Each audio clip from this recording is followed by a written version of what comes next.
Hello and welcome to a Smurf Pete video, and today we are looking at Power Rangers Unlimited issue 1, and I really do hope it's issue 1, Edge of Darkness, because Air to Darkness felt like it was just a one-shot, so I'm really hoping that's not the case. So we've got Phantom Ranger and the other Rangers and the Imperial Rules, and this is written by the very talented Frank Gogol, who is a really cool guy, and he sits in one of our groups. He's very modest and just very down to earth, top guy. So I've been really excited about this one for a while.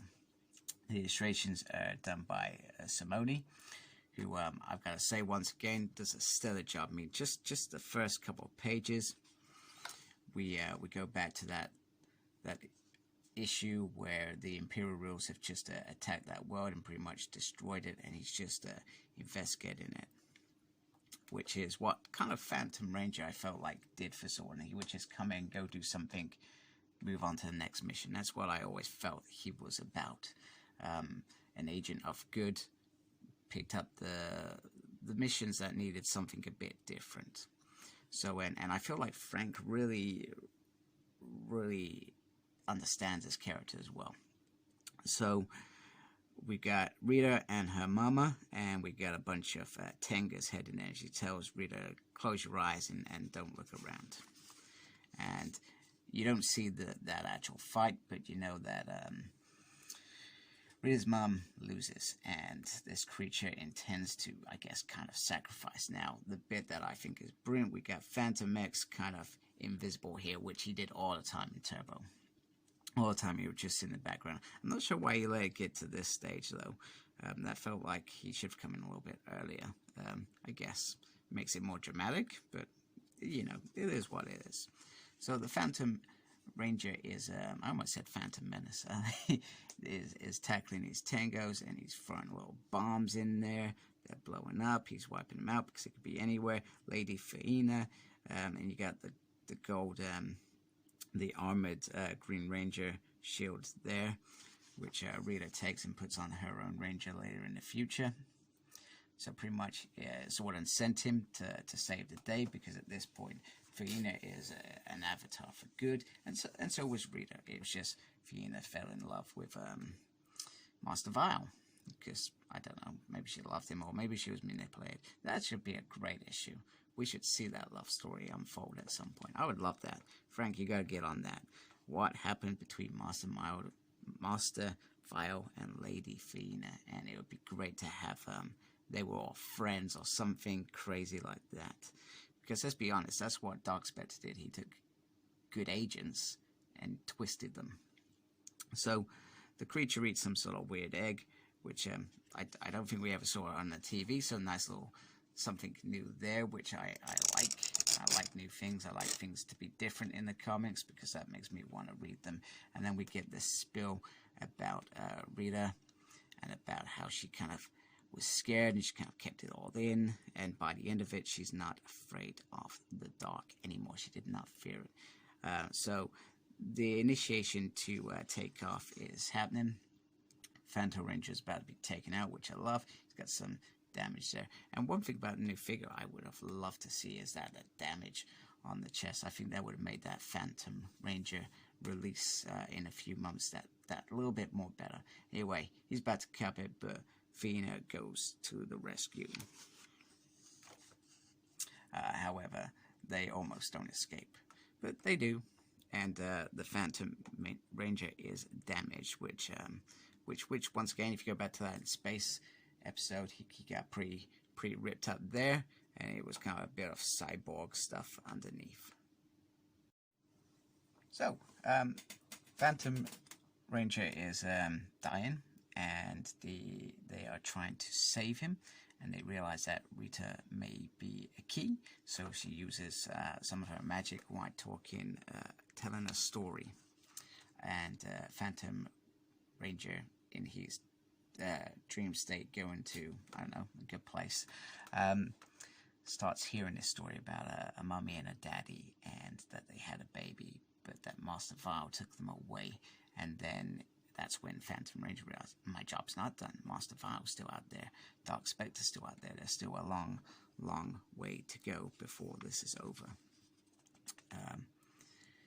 But he's still dying. He's still in trouble. And they are going to Zordon of Elta. That's where the ship is programmed. However, they use a Phantom Ranger to go elsewhere, and they go to this beautiful space station, which the Morphin Masters put together to study the morphing grid as such. And then we hear about her husband, and I was saying about a love story. I hadn't read the full issue then. I've been so sometimes on bigger stories I read sections, because otherwise the information I'm taking in ends up being diluted, and I don't relay that information onto you like I want to about this issue.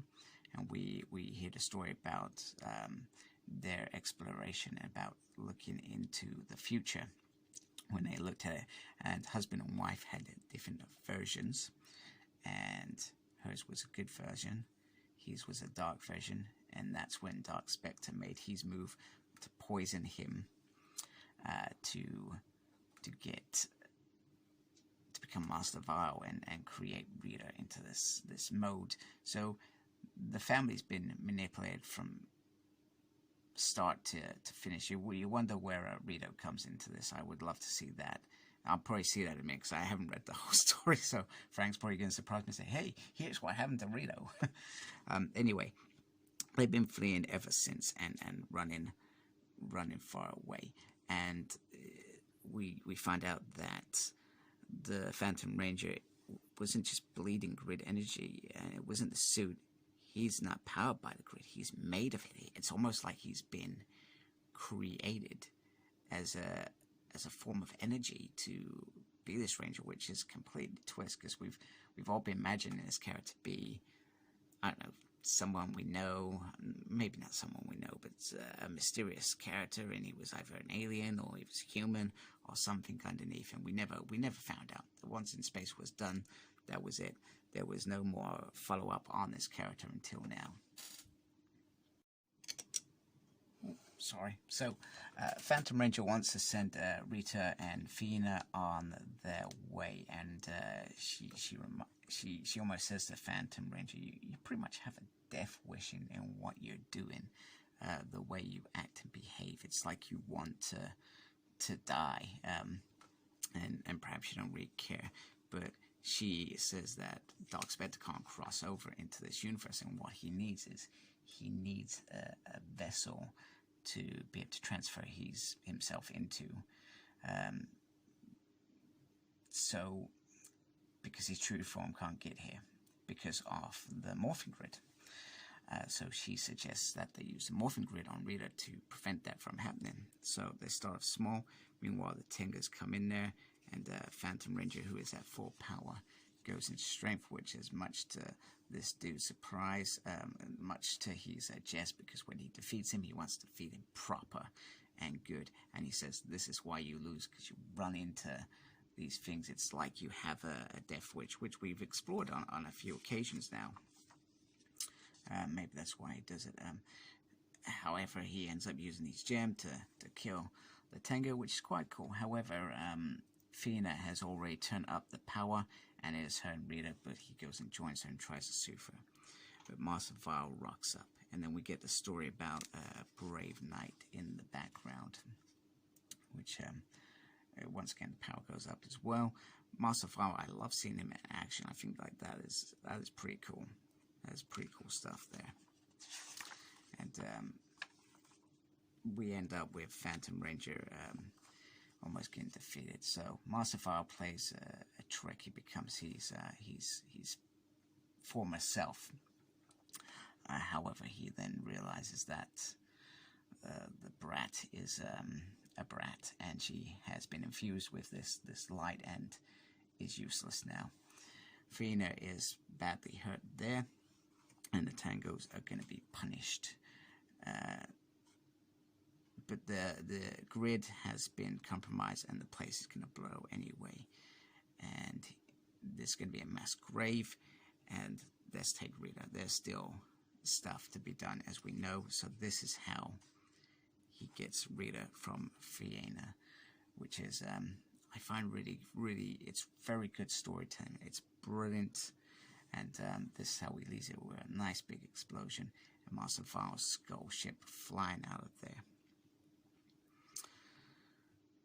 And the knight was guided out of the dock, so to speak. So perhaps this is where Phantom Ranger changed as well in terms of how he was saving the world. So there's been some real character development here, some great storytelling, some brilliant fights, some lovely art, and it's brilliant. And it ends with my best bit that Frank has delivered.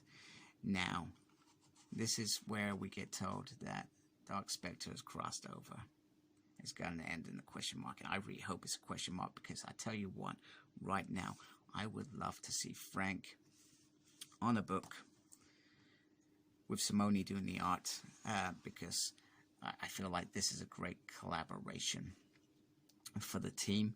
I feel like they're probably they're gelling really well. Frank's vision, Simone delivers.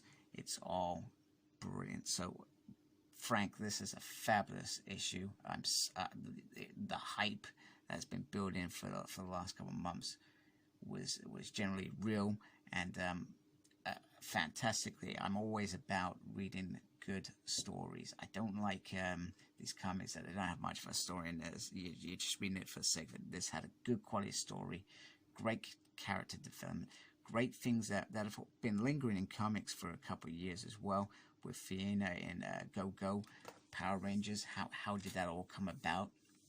And it's just all, you're just taking all these little bits and shoved it together in a well-told one-shot. And like I said, I would love to see your more Power Rangers, Frank. So thank you for watching. Please like, comment, and subscribe to my channel. I'd really appreciate that. I've got a giveaway as well. Target 1,000 videos up. Make sure you check that out. When I reach 1,000, I'm giving away a Nimrod free pack. And embrace the geekiness and take care. Goodbye. Please like, comment, and subscribe to my channel. Follow me on Instagram, Cyclops Smurd. I'm on Twitter at SmurdP. No idea what I'm doing there. I'm also got a page on Facebook, SmurdP. And embrace the geekiness. Thank you for watching. Take care. Goodbye.